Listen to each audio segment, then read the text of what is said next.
Hey guys, it's Stephen here back with another video. Hope you're all doing well today. There's been loads of transfer news today. It's been absolutely flying everywhere.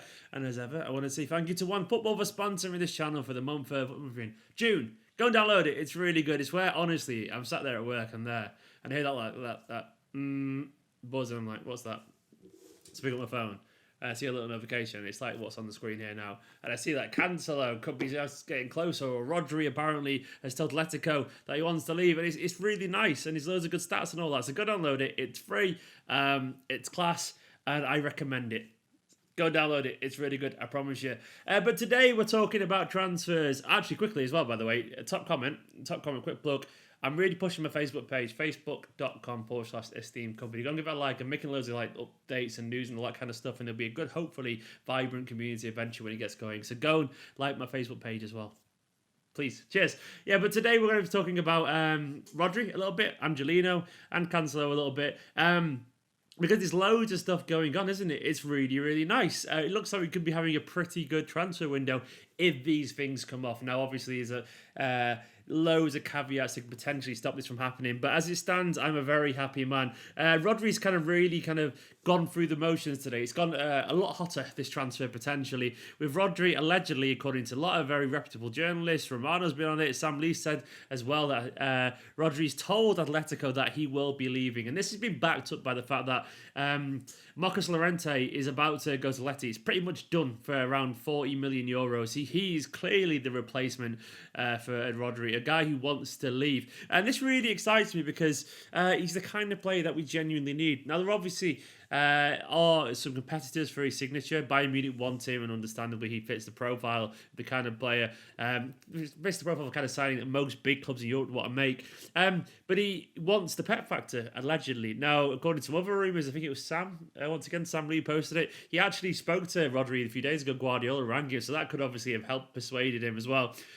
Now, take this once again with a pinch of salt. There are rumours that we won't complete this deal until after the 30th of January.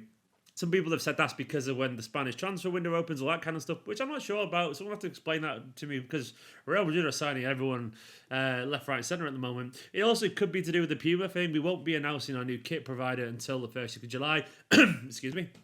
Which would be a bit strange to have them holding up, some stuff with Nike all over it or whatever when Puma are about to come aboard. I'm not really sure that's a thing. It could be just that's when the window opens. Either way, it does make me worried, the idea that we have to wait a little bit longer, because we've been burned so many times with Jorginho and so on, where players that we wanted and someone else has come in last minute, and it just terrified of the thought of that. But saying that doesn't happen, if we do get Rodri, and it does seem like we're favourites, then we do get a player very much worth the hassle, very much worth the chase. He's only 22 years old, I think, and he's a very good footballer. He's been around already, playing for Villarreal, a team that played really nice football where he learned to pass it around, learn to read the game really well. Most interestingly for me is he went to Atletico. Apparently, I think it was Sid Lowe, the Guardian journalist, said this, that he went to Atletico not because he thought they would suit the way he played. He went there because he thought he wouldn't suit the system to an extent, i.e. he'd go there and learn a different way to play football to complete his football education and round himself off a little bit better. I really like that really kind of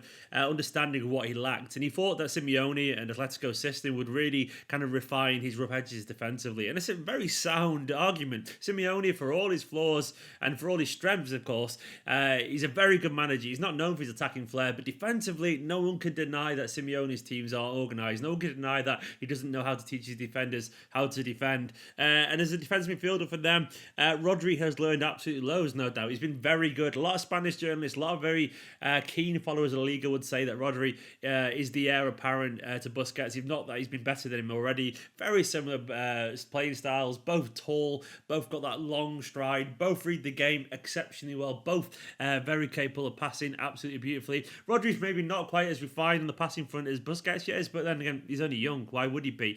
Someone like Guardiola could easily bring the best out of him on that front. And I think he wants to be the best number 6 in the world, and he could very much be that. He's already one of the best in the world anyway. He's good for Atletico, but he could be even better. He could be at the very top of that number 6 tree. I love the idea of him coming to Manchester City and learning his trade. Now, it does seem likely. Everyone's reporting it. I'm terrified it could be cancelled, but it does seem likely. There was some really nice quotes from the former, I think, Barca player as well, and Real Madrid defensive midfielder saying, Luis Milla saying, Rodri could fit perfectly at City because his coach, Simeone, has an Ajax and Barcelona style and looks for the same idea of play. City have a coach who was influenced at Barcelona. Rodri has the ability to play that way. We're talking about players with the capability of reading football quickly. They understand what to do in each moment. They're intelligent. They never lose position, and they play a positional game.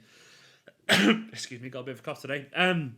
And his stats back that up as well. He's so good in terms of passes on the ball, long balls, tackles made, all that kind of stuff. And he's been influential on the Atletico side. There's loads of positives here. His age, his profile, how he frees up other players in terms of what it offers, kind of terms of what Fernandinho could. He could go a little bit deeper if he wanted to be as a centre-back. Maybe Rodri could be turned into a centre-back. It kind of allows us to rest Fernandinho a little bit and get the best out of the kind of very experienced Brazilian player. It's just really exciting. I really like the idea of this player coming in because he's young enough. He's only young. He fits the profile of the Manchester City side. He's intelligent.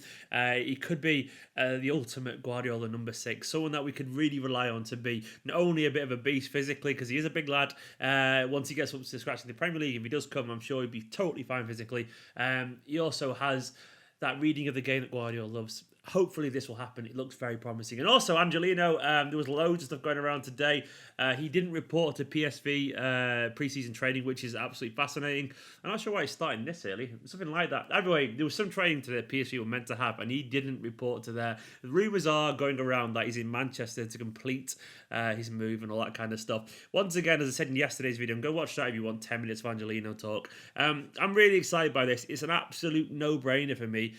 He's homegrown. He's club trained, which means he's not going to take up any squad places for foreign players or anything like that. He's basically like a free hit in terms of the squad development. And he costs absolutely nothing. He's also a very intelligent player who could play in a number of positions. I do remember him kind of playing in midfield a tiny bit in pre-season for Guardiola a couple of years back or something like that. He showed that he's got versatility. He's a very intelligent footballer. He's not that small.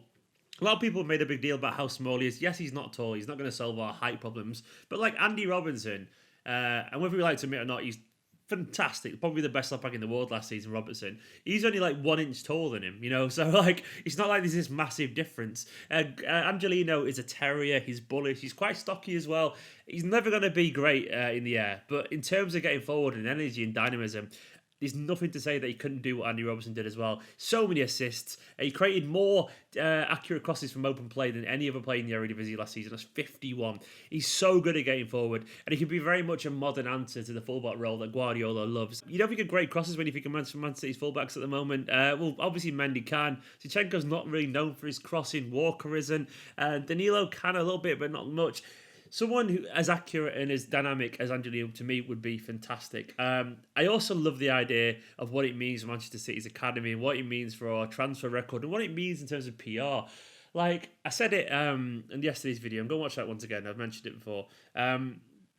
It shows to the young lads that if they don't make it into the first team, a la Foden, which is obviously a very viable route, if you're good enough, you can get straight to the first team. It shows to the likes of, I don't know, someone like Manu Garcia or maybe Matt Smith, who's been on loan at FC20, that if they don't get into it straight away, they can be sold, but City will actually then buy the back if they are warranted. And I love the fact that it opens that door to this being a viable pathway into the first team. It just sends such a positive message. Now imagine you've got someone like Tommy Doyle or Felix Lemaitre, these young lads, or Rodri Garcia, and they think, right, we'll try and get straight into the first team like Phil Foden. And if they can't quite manage it, there's no shame in it because the standards are so exceptionally high. But they will then know that if they do go out on loan, and if they even get sold with a buyback clause, there is a chance that they will come back because they've seen a direct example of it. If we sign Angelino, we are proving the pathway that you can come back if you are good enough. And that's just absolutely amazing. Genuinely, that would be one of my favourite signings in ages if it happens. It looks very likely. It came out of nowhere. There's been so much news over the past 24 hours. He isn't at PSV training.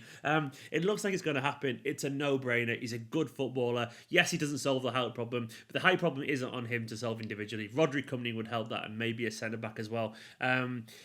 I like this potential signing. I think it's going to happen. I'm really excited, and we should be excited too. In terms of Cancelo, let me just quickly get the rumours. It's going around a little bit that loads of people are saying we're getting closer and closer to agreeing with Juventus. Juventus want 60 million euros. City are only willing to offer 50 million euros. But it feels like it's going to be something that's going to happen.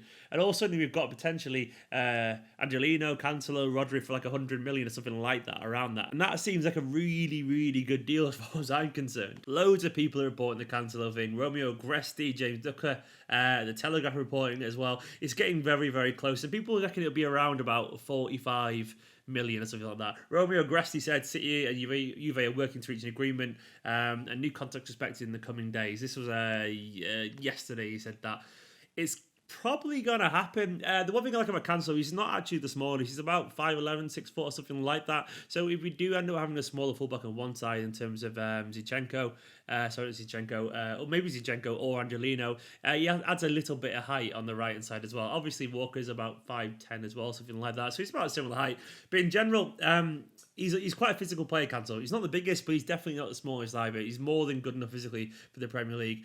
And I really like that. I love the fact that we're laying the groundwork already for the future. I love the fact that fullbacks are taken so seriously. It shows how important they are in the system. It shows how many variables and options we could have next year. If we do get Angelino and Cancelo, expect to see some kind of like weird system where we play like a 4-4-2 almost, so like a back four basically, but Angelino and Cancelo to be wing backs and Rodri to just drop into defence, or Fernandinho to be free at the back most of the time. It'll be like a 3-5-2, but then, or maybe a 3-4-3, but then Rodri will come into midfield and we'll just have loads of different ways of playing. Guardiola mix up. Sometimes we might see someone like Walker drop into defence and then Angelino come into the midfield ahead of them, or maybe we'll see Rodri doing a similar thing. Rodri will drop back a little bit deeper and Angelino will come in if he plays there, if he decides, of course. There's loads of ways you can set up, and I love the fact that we'd be lowering our profile as well. It's just really, really exciting. Anyway, guys, let me know what you think of all these potential signings.